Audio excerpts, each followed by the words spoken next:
Dando sequência à apresentação desse trabalho de Bioenergia 2, solicitado pela professora Dr. Science Vilma de Araújo Gonzalez, do IME, e eu, Otávio dos Santos Gouveia Filho, apresento a parte 2 do assunto Alternativas Energéticas na União Europeia após a guerra da Ucrânia. Na parte 1, falamos da dependência europeia, em termos de combustíveis fósseis, principalmente focamos o carvão e o gás natural. Falamos dos gases natural liquefeito, que podem suprir a falta do gás natural russo, e falamos dos gases renováveis, e damos sequência nessa parte 2, apresentando os resíduos da biomassa lignocelulósica. Esse nome é derivado de que a lignina é uma das partes da madeira da biomassa, e especificamente esses resíduos da biomassa, eles existem muito a partir de serragem, e podem produzir vários combustíveis renováveis. Aqui fazemos um destaque do RSU, que são os resíduos sólidos urbanos, e da gestão de resíduos na União Europeia, propondo criar uma economia circular. Dados de 2016 mostrando que a União Europeia produziu 2,5 milhões de toneladas de resíduo. Especificamente, esses resíduos vêm principalmente, 25% das indústrias extrativas e 36% da indústria de construção. Esses mesmos resíduos sólidos, destacamos aqui principalmente a Alemanha, como maior economia da Europa, ela tendo produzido uma quantidade de quilogramas per capita em 2018 de resíduos urbanos, de 615 quilogramas per capita, e a Alemanha tem uma grande porcentagem de reciclagem e compostagem, atingindo 68%, que é o maior índice dentre os membros da União Europeia. E também a Alemanha apresenta baixa porcentagem de deposição em aterro sanitário, o que mostra o grande desenvolvimento alemão nessa área. Um outro assunto de importância na União Europeia e na área de bioenergia e na área de renováveis é essa sigla BECCS, que é a abreviação de Bioenergy with Carbon Capture and Storage, ou seja, a bioenergia com captura de carbono, com sequestro de carbono e estocagem desse CO2 absorvido. Aqui uma breve definição do que seriam esses BECCS, Seria a bioenergia, que é seguida da captura do carbono, do sequestro de carbono, do estoque, sendo um processo que tem o potencial de remover o carbono da atmosfera, resultando no que chamamos de emissões negativas. Em resumo, para atingir aqueles objetivos da União Europeia de net zero em 2050, é indispensável o uso desse processo de captura de CO2 para que se tenha, por exemplo, 90% de eficiência nesses processos de descarbonização. Não basta reduzir as emissões, é importante que haja esse sequestro de carbono, e um estoque desse CO2 vai permitir o net zero em 2050. Aqui um outro destaque nessa mesma ordem, de diminuir a quantidade de CO2, ênfase na manutenção das florestas, mostrando que elas retiram 3 milhões de toneladas de dióxido de carbono. E isso é mais do que a quantidade das reservas mundiais de óleo, de carvão e de gás natural. Então, faz-se no jornal The Guardian, que é um jornal inglês, essa ênfase de que a proteção e restauração das florestas é indispensável para que haja 18% de mitigação, de redução nas emissões até 2030. Outros desafios até 2050, e claro, falando da União Europeia, de que a mitigação dessas mudanças climáticas está intimamente ligada ao futuro do sistema energético. A Comissão Europeia propõe uma meta obrigatória de emissões líquidas de gases de efeito estufa até 2050, já comentei isso na primeira parte. Nessa segunda parte, além dessa redução até 2050, recordamos que o Acordo de Paris limitava o aquecimento global abaixo de 2 graus Celsius, mas preferencialmente abaixo de 1,5 graus Celsius. E ainda, como prioridades da Agência Internacional de Energia, esse IEA, nas iniciais em inglês, e de acordo com o cenário de desenvolvimento sustentável dessa agência, uma ampla gama de tecnologias se fará necessária para reduzir essas emissões relacionadas à energia. Entre as mais importantes, aquelas que podem aumentar a eficiência energética. Também é importante o uso de fontes renováveis e a troca de combustível de uso final, além do que já falamos, a captura e armazenamento de carbono. Agora, prioridades por setor. ênfase no setor de transporte, que é o setor dominante no consumo de cerca de 30% do total da energia, que é contabilizado pelo transporte, e em segundo lugar as residências, em terceiro a indústria. Ainda esse setor de transportes é fortemente dependente de combustíveis fósseis, sendo responsável por mais de 1/4 das emissões de gases de efeito estufa na União Europeia. Aumentar a energia renovável traria vários benefícios, uma série de benefícios, como crescimento econômico, novos empregos, a redução de importações de energia, destacamos na primeira parte a dependência do gás natural russo, e, claro, ainda o desenvolvimento sustentável de regiões rurais. E o principal, as reduções nas emissões de efeito estufa e também diminuição da poluição do ar. Como principal prioridade, destaco finalmente o aumento da segurança no abastecimento de energia. Aqui faremos um estudo de caso desse artigo, né, que fala exatamente da Sustainable Renewable Energy Supply Networks Optimization, né? E, em outras palavras, a gradual transição de energias para energias renováveis, para renewable energy, dentro da União Europeia até 2050. Vários documentos, vários artigos citam essa data com um objetivo maior de se atingir um zero de emissões, né? E aí, já tratando desse artigo especificamente, vamos mostrar à frente a figura 2 desse artigo, que comenta os resultados do valor presente líquido da sustentabilidade. Enfoca esse tema da sustentabilidade, dizendo que a sustentabilidade vai ter pilares de sustentabilidade, que são o pilar ambiental, o pilar econômico, o pilar social. E a mudança do atual sistema de transporte rodoviário, baseado em combustível convencional, ou seja, o artigo mostrando que vai se trocar a gasolina e o diesel para um novo sistema de transporte baseado em combustível alternativo. Quais combustíveis alternativos? Ou seja, biocombustíveis substituirão a gasolina e o diesel. O bioetanol, o biodiesel e também o diesel do processo Fischer-Tropsch. Esse processo Fischer-Tropsch ele é dependente da produção de hidrogênio, então veremos que ele será implantado posteriormente ao bioetanol e ao biodiesel. Também tudo isso junto com eletricidade, com gás natural e com gás liquefeito de petróleo, e mais à frente falaremos do hidrogênio nessa transição energética.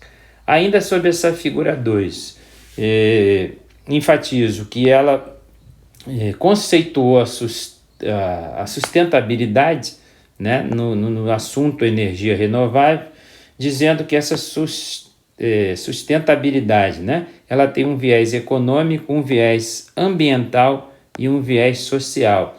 E esses seriam os chamados pilares da sustentabilidade.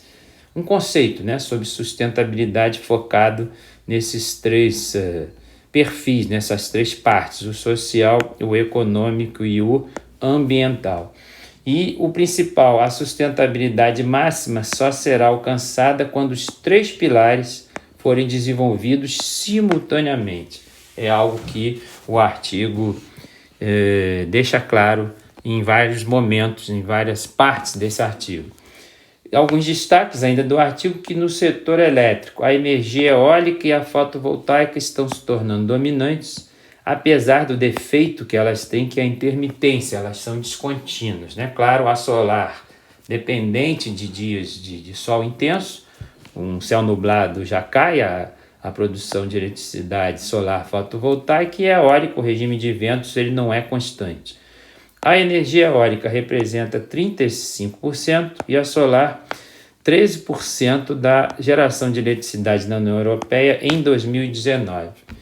A energia solar foi identificada como que mais cresce atualmente, claro, com a limitação geográfica de vários países da Europa que tem uma captação solar pequena. Dada a competitividade do custo de ambas as tecnologias, espera-se que a geração de eletricidade a partir dessas duas fontes continue a crescer. No entanto, a baixa densidade de energia representa um desafio no uso da energia solar e, claro, o fator latitude alta de alguns países europeus prejudica a captação solar. A abundância de energia solar, no entanto, a nível mundial, pode ser a solução para os problemas energéticos da humanidade, mas não é solução para o caso europeu, né? Em vez de transformar a energia em produtos químicos e de volta a energia, o carregamento direto de bateria apresenta-se como uma alternativa que está sendo desenvolvida, mas destaco, as baterias sempre têm uma dificuldade em armazenar energia elétrica. O outro destaque que o artigo faz é que algumas células solares sensibilizadas por corantes com essas iniciais em inglês, apresentam-se como uma outra alternativa para conversão de energia solar em eletricidade. A tabela 2 mostra os principais resultados de otimização para a síntese de rede de abastecimento de energia renovável na União Europeia. Os próximos 30 anos são divididos em 4 períodos: o atual e as décadas de 30, 40 e 50. A nível de União Europeia, o bioetanol será o substituto mais promissor da gasolina, podendo substituir cerca de 85% do volume de gasolina atual. Em linha com a meta de demanda por combustíveis líquidos no transporte rodoviário em 2050, e também a participação da gasolina verde nessa transição será de até 15%. A mesma tabela 2 mostra a atual participação dos Renewable Energy Sources, as fontes renováveis de energia, no transporte rodoviário, atualmente com um número de 11.150 quilotoneladas por ano, esses combustíveis renováveis podendo ser substitutos da gasolina, especificamente o bioetanol e a gasolina verde. Essa quantidade irá aumentar constantemente nos próximos 30 anos, podendo chegar a 50 mil quilotoneladas por ano em 2050. Em relação à substituição do diesel de origem fóssil, o biodiesel de algas e alguns óleos de cozinha também são alternativas promissoras. Na superestrutura, tanto o metanol como o bioetanol foram incluídos como agentes de transesterificação, isso visando a produção de diesel, de biodiesel. Enfatizo que o metanol é selecionado porque o metanol é mais barato em comparação com o bioetanol reciclado.